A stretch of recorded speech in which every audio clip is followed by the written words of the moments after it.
I'm going to do some stuff today. First of all, I'd like to say that this is my first post after the holiday season, as it were. Merry Christmas to those of you who celebrate.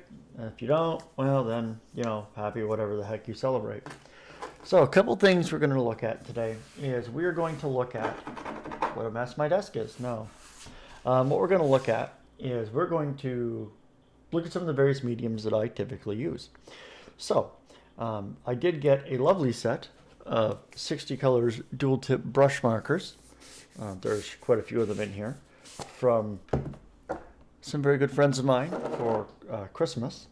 And as you pull them out, you'll see that they have a lovely flexible brush tip on one side, and it does lovely flex. I don't know if you can see it or not, but it does. And on the other side, they are actually actual pens, which is interesting. So if you need to do any fine work, you can do that. If you need to do any broad stroking work, you can do that too. We're going to leave those aside for a moment, and we're going to take a look at some other things, because today we're going to use those, but we're also we are going to use water and ink. Now, typically when people hear water and ink, they think watercolor, and that is more or less accurate to what we'll be doing today. So, the first thing we're going to do is we're going to pick some colors, because picking colors is always an important part of whatever it is you're doing. So what colors are we going to pick? Well, I like blue greens. We're going to use blue greens. We got some aqua here. I like aqua. Again, these are Dr. Phil Martin's Bombay India ink. I get them from Art Shack in Moncton, New Brunswick. If you ever get down that way, say hi to Daniel. It's a good time. I recommend them. Gotta stop scratching at the ink on my desk. My cats, you see, when I was away on, not away, but I guess I was away. I was at my grandparents briefly, and it appears that there was a little bit of ink, and now I have little kitty prints all over everything that I own, because they have decided that the ink, well, what it was on, yeah, and they got their little kitty prints and little dabs of kitty prints everywhere. Anyhow, that being said, we pulled out some aqua. We're going to pull out a complementary color. We're going to pull out some turquoise. These are different colors. They don't really look that different, but they are different enough. Give them a shake. I have my glass pen here to use as normal. Get some water for actual brushes. We're going to use actual brushes.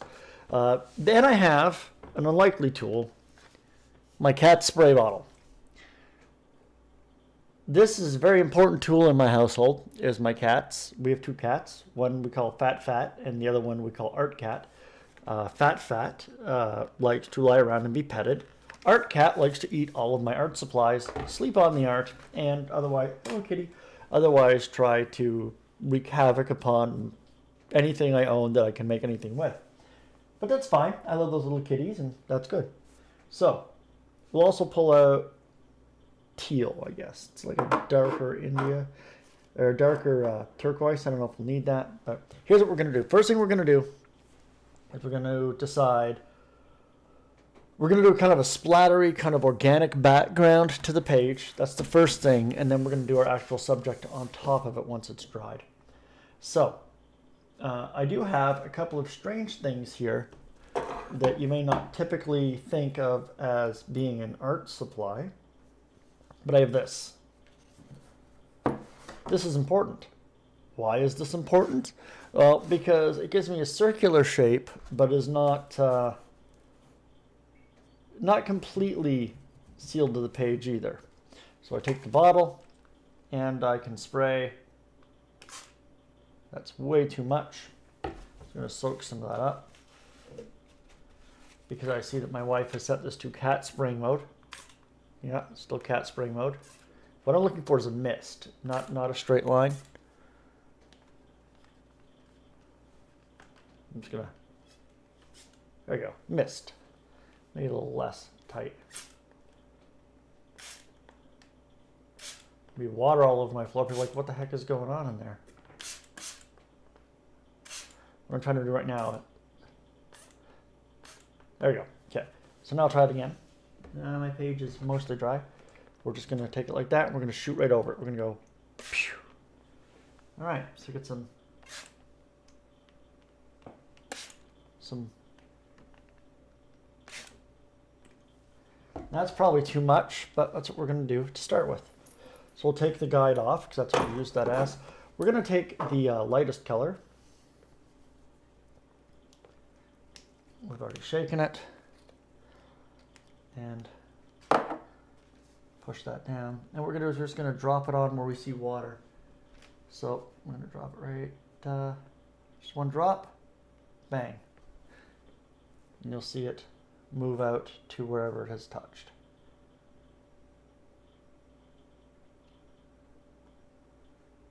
There you go. It's one way to make gradients with ink. I was hoping for something a lot rounder, but well, you know, that's useful. Let me just get some. Now, typically in these drawings, you will notice that I do a lot of ink lifting. When you're going to do water spraying, I don't do as much ink lifting. And the reason I don't is because, frankly, you want that color depth in there. Now, there's a little piece, the peak here, that's very watery, and I can see it moving around. I'm just going to take my toilet paper, just hold it over, just absorb some of it. I'm not actually going to press down. I'm just going to just let it barely touch and let it soak right in there. It's like lifting a wine stain off a nice wine carpet using vinegar. Or it's just nothing like that actually, but you know, it sounds fancy when you say stuff like that. So, there we go. And you can just, you know, dab it along if you're so inclined. You got to be careful when you're dabbing though, so you don't end up with the whole samey pattern over the whole thing. Okay. So what we have here is a half circle of sorts, you know, I guess, kind of a half circle.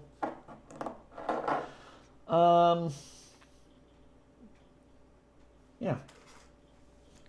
So now we're just going to grab this just like that. We're going to, there we go. You grab some of this stuff. And go, boop. There you go. No, there's not enough there. And you can see if you actually hit that, it'll actually run. It doesn't give a lot of color though, it just runs. So you don't really want to do that. I just did it as an example. Boop. Boop. Boop. Boop. All right. So now we have some nice color gradients here going on. And I'm just going to roll around the page a wee bit.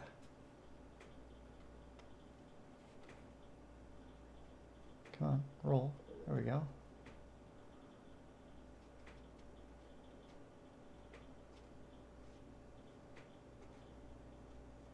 There.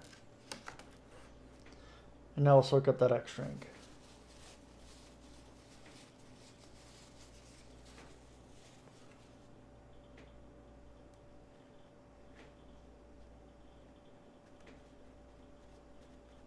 And again, you know, I might choose to dab a little here and there, just to break up that harshness of that particular line a little bit.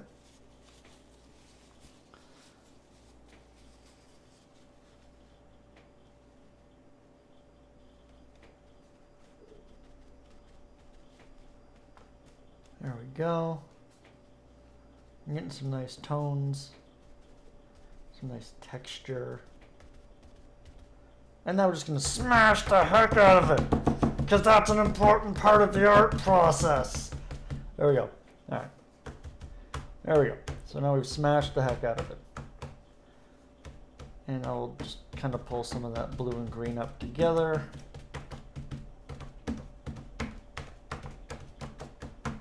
There. So now we have a hot mess. So what I'm going to do here is I'm going to try to bend and flex the page a little bit just to make sure it's all effectively rolling the same way. As weird as that sounds. Because this is going to lift because it is still pretty damp. But that's fine. So what we have here is a hot mess.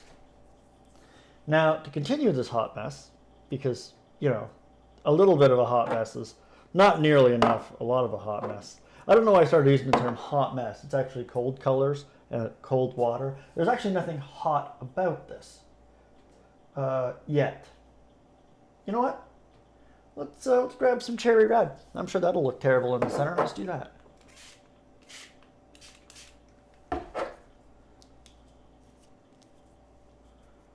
Didn't even shake my cherry red. Boop. Oh yeah, that looks regular rotten. Boop. Boop. Boop.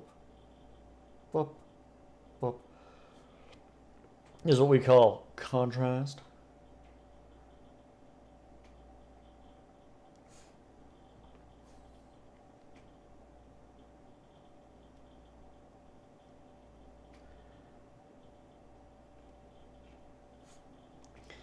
Don't be afraid to get messy, you know. It's art, right?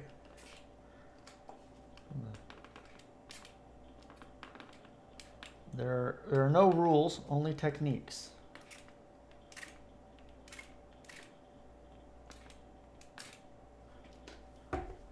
Look at that.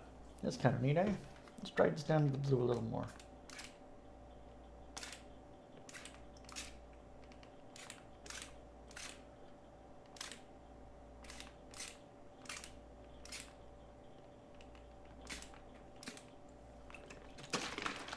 I don't know, I just tricked the water bottle like that's gonna make it spritz better. Except I'm running out of water in it. Anyways, so now we have some red mess on top of our blue mess and our green mess. It's like almost festive and crap. So let's soak up some of this water here because that's way too much.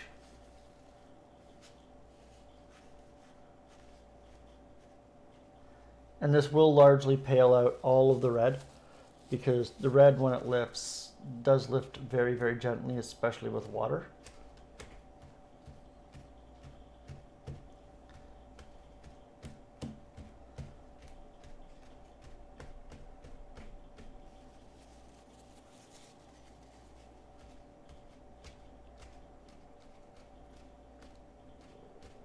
There we go. And it's a mess. You know, some very grade school level smashing about, thrashing about with colors. But that's fine, because it's art. I'm just going to keep saying that like it means something. It's art. It's got a lot of movement. It's got a lot of feeling. Not really. What it does have is a lot of color. And that's exactly what I wanted. Kind of like tie-dyeing your page, but not. Because now, if we want to draw something on top of that, we certainly can. Now, as stupid as this may sound, bending it like this in an arch, can reduce the amount of bubbling that the paper may occur, because that was a lot of water.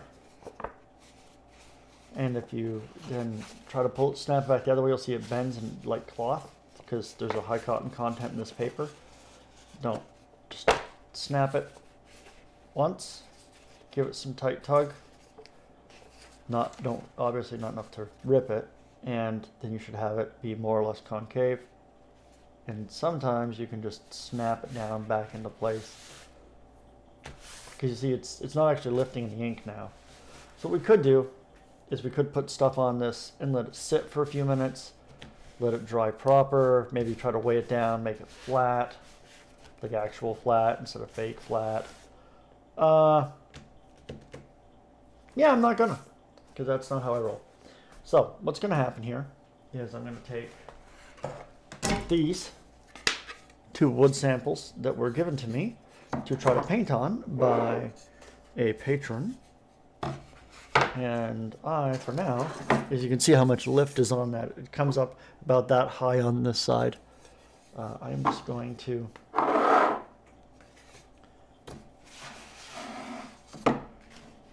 see if that helps hold that down as my paper tries to bubble away with me. I really should just let this dry. but I'm not gonna. I have to, actually. I use too much water. Well, in my opinion, too much. All right, so here's what we're gonna do. We are, you know what, we're just gonna let it curve. That's what we're gonna do. We're gonna let it be au naturel. All right, next thing we're gonna do is we are going to look at what we're going to paint or draw or whatever. Now I said I was gonna use these markers, so let's do it. A lot of marker choice color. A lot of marker color choice. Blah, blah, blah. What are we gonna draw here? Well, I don't know. Looks kind of colory. Now, it's worth noting, I have never used these markers over ink because I got these just the other day. So what we're going to do is we are going to experiment because experimentation is important. Just trying to get some of these bone-colored markers out. And of course, we're going to black one out because that's important. And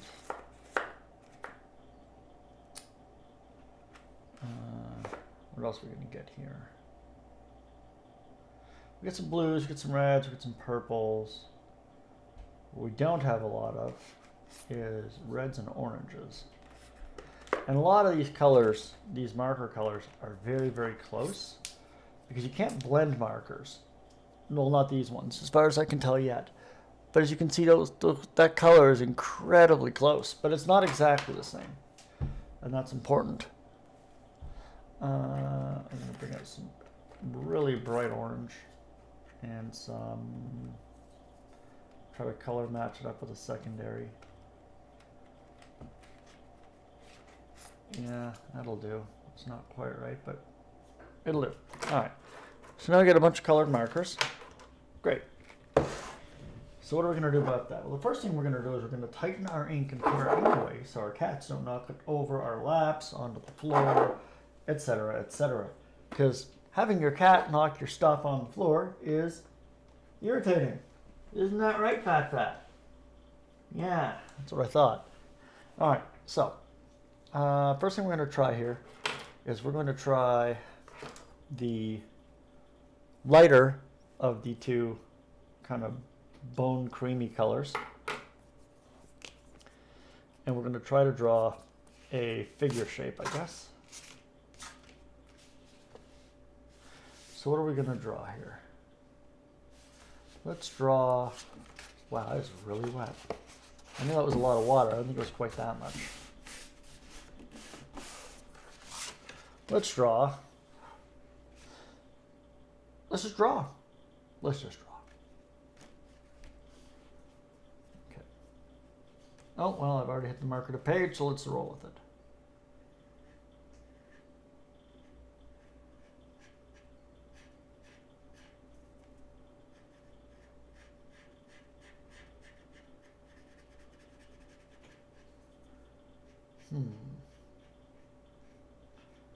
Clearly this is not a tutorial. This is the first time I have used these like this.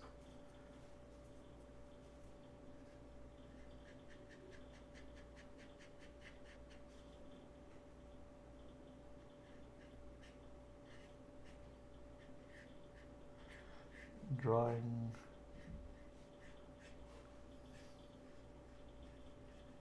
a little fairy person, I guess.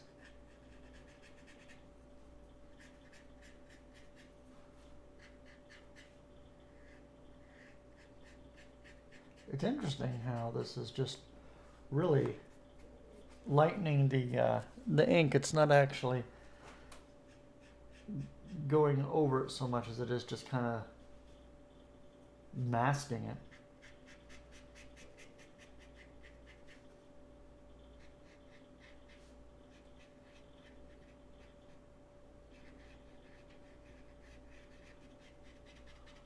So we're just going to draw a rough outline. The idea is that anything that we draw over, we're just going to use this as a color base to do more color over top after. This is sort of a Carefree little fairy.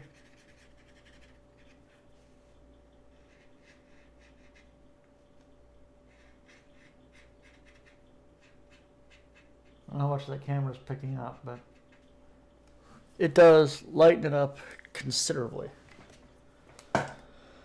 My concern is that I'm going to have to paint dark over that before I can paint light over that to make it really come out. Because I'm not even going to touch the darker bone color because I don't think that's going to make a difference. I'm pretty sure I know what's going to happen. Yeah, that's just going to get absorbed.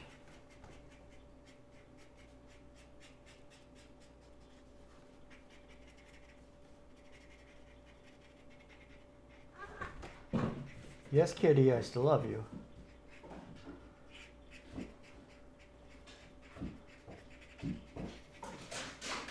My cats have now entered attack mode, where they charge all around and slam into each other at great velocity.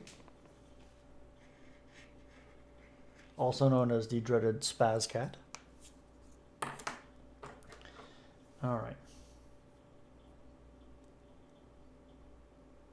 So to make this stand out, what we're going to need to do is we're going to need to dig out the white ink. And here's what we're going to do. We're going to put some down.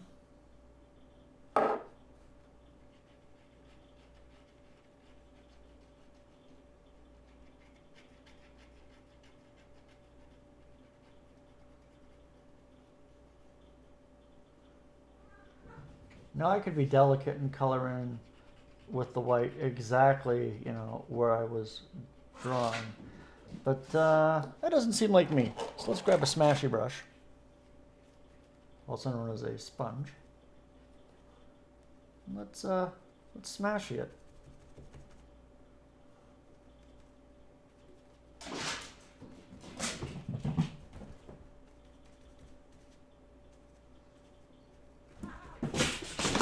Cats! Thank you, guys. Sometimes they decide that chewing on electrical cables while in spaz cat mode is a good idea.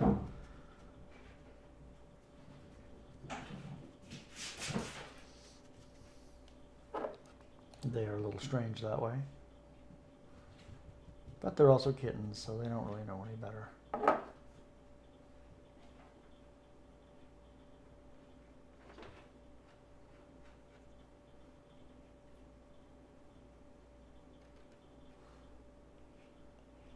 All right.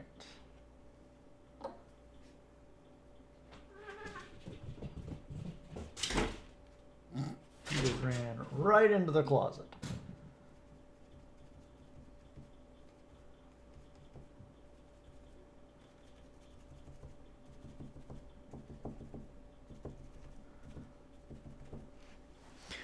So that looks like a space person now. That's not so bad, I guess. So now I'm going to see about lifting, now that we've kind of coated that. Probably not going to get a whole lot of lift because the paper is very absorbent.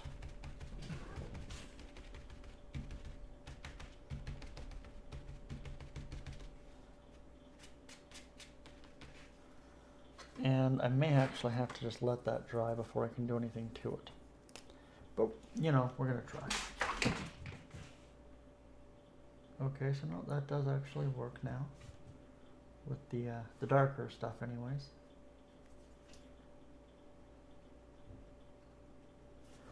At least partly.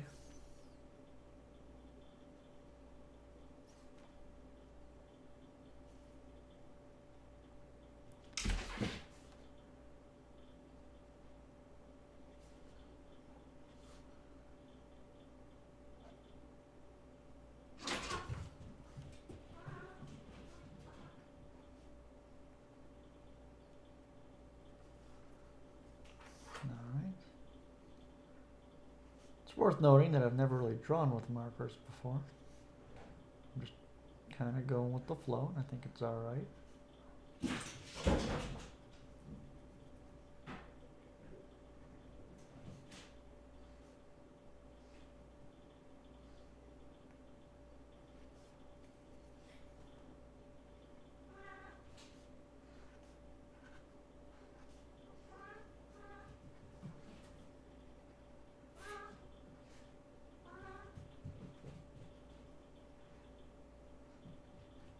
leave the hair open. All right. So now you at least have a person shape floating in nebulous space. Typically, I would do something a lot more solid than a nebulous floating person. You know what? Let's dig out some of them dark greens.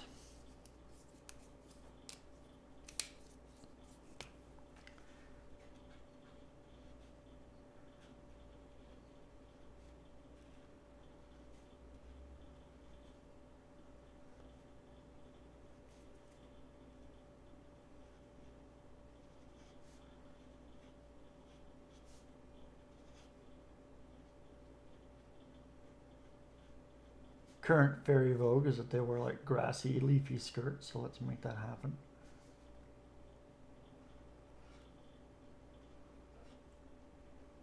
Fairies are very different modernly to what they were originally. Originally, they all had very in literature, they all had very specific jobs. And they were not people to be taken lightly. They were called the fair folk because they were fair-skinned, not because they were incredibly nice individuals. But that's fine. Things change.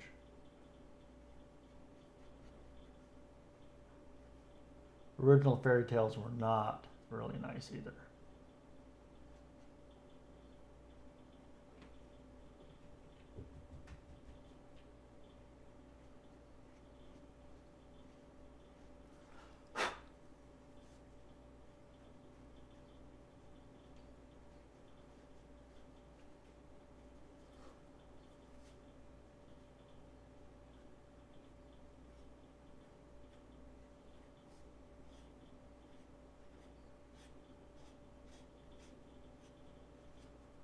There we go. Just darken this green up a little because the white's kind of bleeding through, which is fine. Gives a little bit of texture. All right. What color is fairy hair? We're going to go with brown in this case.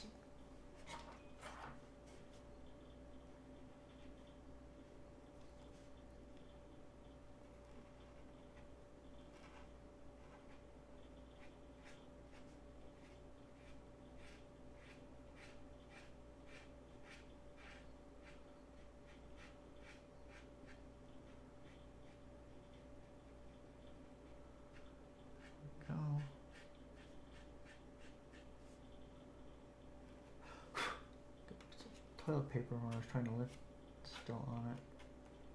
So I can tell it's original, I guess.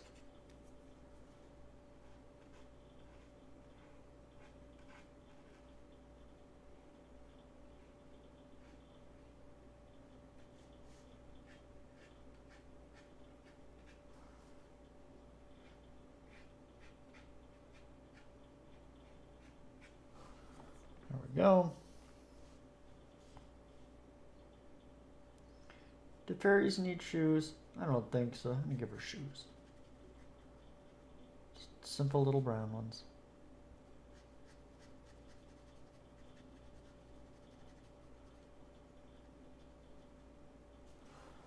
There we are.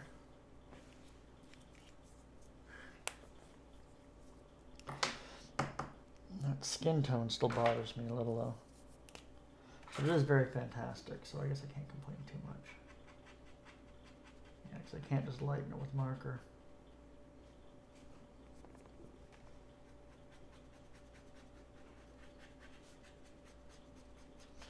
Makes it more orange than anything else.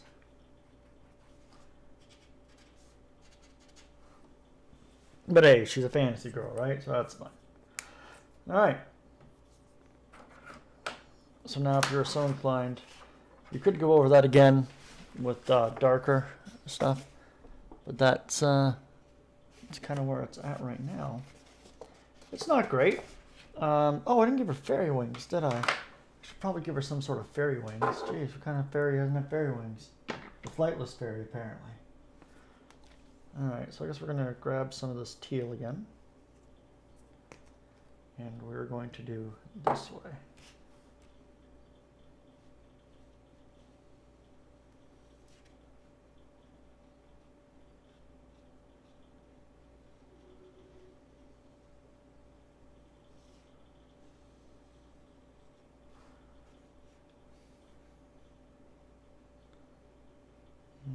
it down.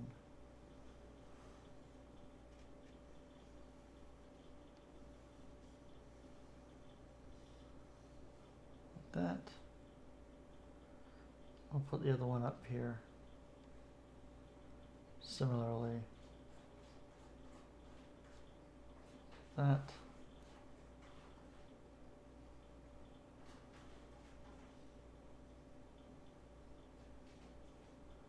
There we go.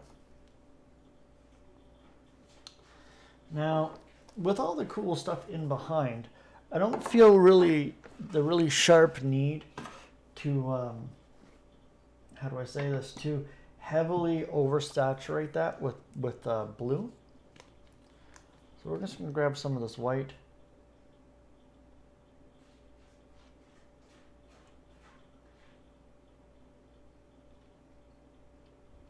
Like that. And you know what? We have the sponge brush here, so we're just gonna mix it up like that.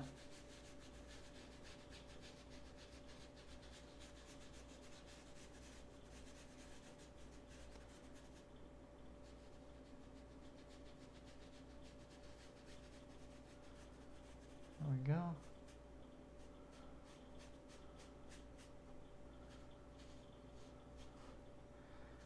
And down here we'll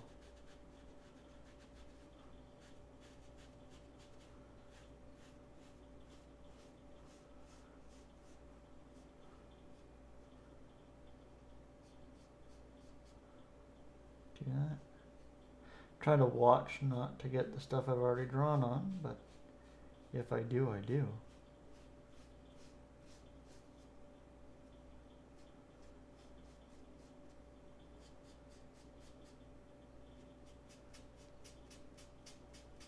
So her wings were a little more fantastic than I thought they would be. That's fine.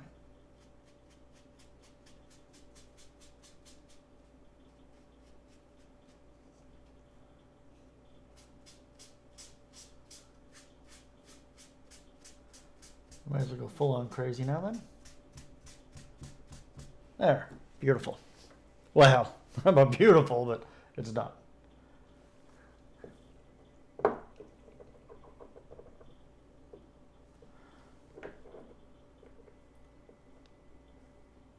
There we go. All right. So now you'll see if I try to lift that, it won't actually lift at all because it's rubbed in. When you rub it in, it becomes very difficult to lift. Though I am curious, if I take this over this now, no, it's still gonna, well, whatever. That is what it is, and I gotta wipe that off. There we go. So I could draw in some dark lines in there with ink to kind of highlight the wings. I don't really think that's necessary. It's a cute little fairy person. It's not what I would say, not my best work, but I'm also using a medium with the markers I'm not exactly familiar with yet. So that's something that will come in time. If I don't klutz all over the place too hard, it will come in time and develop into something, you know, hopefully really cool.